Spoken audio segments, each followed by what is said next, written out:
This is for anybody who has these small generators, 2300, 2500.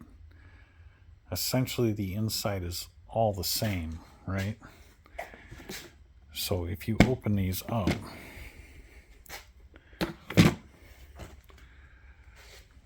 right there is your carburetor, and you can see there's a hose for draining your float bowl. Comes out the bottom.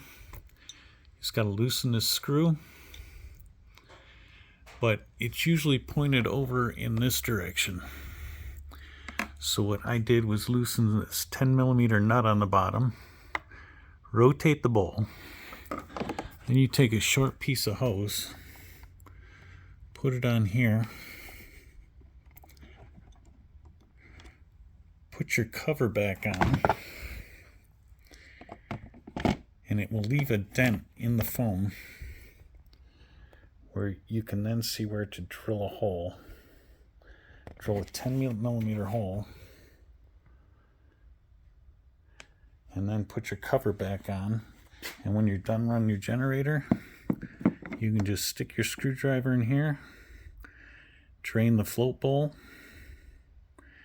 and I just leave them open till I'm ready to run it again. Close it up, turn it on, pull the string, fire it up, and then your carb stays clean. It's ready to run every time.